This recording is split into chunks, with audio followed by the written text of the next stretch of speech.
तर जळगाव विधान परिषद निवडणुकीसाठी शिंदेंच्या शिवसेनेचे मंत्री गुलाबराव पाटलांचे चिरंजीव प्रतापराव पाटलांचं नाव आघाडीवर आहे। प्रतापराव पाटलांना भाजपाकडून विधान परिषद लढवण्याची ऑफर जी आहे ती असल्याची माहिती आहे।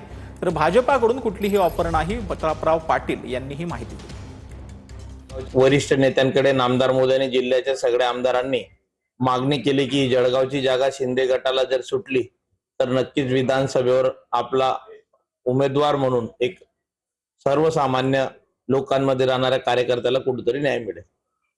भाऊ, आपलं नाव चर्चेत आहे, आपण स्वतः इच्छुक आहे काही निवडणूक लढवण्यासाठी? पक्षाने जर उमेदवारी दिली आणि जिल्ह्याच्या आदरणीय नामदार गिरीश भाऊ असतील, मंगेश दादा असतील, संजय सावकारे असतील आणि सगळे आमदार यांनी जर मला उमेदवारी दिली तर नक्कीच मी विधान परिषदेचे इलेक्शन लढेल। पवारांनी राजकीय वक्तव्य न करता वास्तववादी वक्तव्य केलंय असं चव्हाणांनी म्हटलेलं आहे। शरद पवारांनी मोदींचं कौतुक केल्यानंतर अशोक चव्हाणांची प्रतिक्रिया पाहिला। शरद पवार एक अनुभवी नेते आहेत। शरद पवारांनी केलेलं वास्तव, कारण त्यांच्या भूमिकेतून अनेक वेळा त्यांनी राजकीय स्टेटमेंट न करता एक वास्तववादी स्टेटमेंट त्यांनी केलं आहे।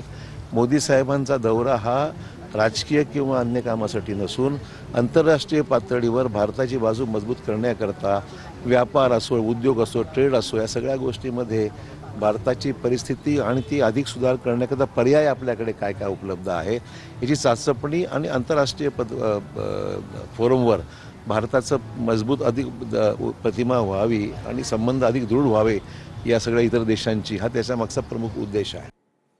राहुल गांधी गोंधळलेले भरकटलेलं व्यक्तिमत्व आहे असं शिंदेंनी म्हटलं। राहुल गांधींच्या मोदींवरील टीकेवरून शिंदेंनी हा हल्लाबोल केला। पंतप्रधान मोदी देशाचे निर्णय घेतात असं देखील शिंदेंनी म्हटलं। खरं म्हणजे राहुल गांधी एक गोंधळलेलं आणि एक भरकटलेलं अशा प्रकारचं एक व्यक्तिमत्व म्हणेन मी। जेव्हा जेव्हा देशाचे प्रधानमंत्री नरेंद्र मोदीजी देश हिताचे निर्णय घेतात, कारण देशाचे प्रधानमंत्री नरेंद्र मोदीजी यांच्या पाठीशी 140 कोटी जनता आहे।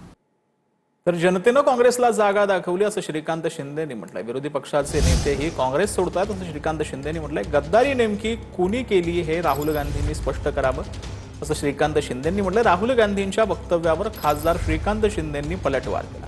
पंतप्रधान आणि गृहमंत्री गद्दार आहेत अशी टीका राहुल गांधी सगळ्या ऑपोजिशनला जागा जी आहे ह्या देशाच्या राहुल गांधींना आणि सगळ्या ऑपोजिशनला जागा जी आहे ह्या देशाच्या जनतेने जी आहे दाखवलेली आहे। आत्ताच झालेल्या निवडणुकीमध्ये वेस्ट बेंगाल असेल, तमिळनाडू असेल, या सगळीकडे जे आहे ते लोकांनी काय कौल दिला आणि पूर्ण देशामध्ये आज अशी परिस्थिती आहे की जे ऑपोजिशन पार्टीज होत्या त्या देखील जे आहे हे काँग्रेसला सोडून जात आहेत। या ठिकाणी काँग्रेसने जे आहे जे काय केलं तमिळनाडूमध्ये, त्याच्यावरून कोणी DMK बरोबर गद्दारी केली हे जे आहे राहुल गांधींनी सांगितलं पाहिजे।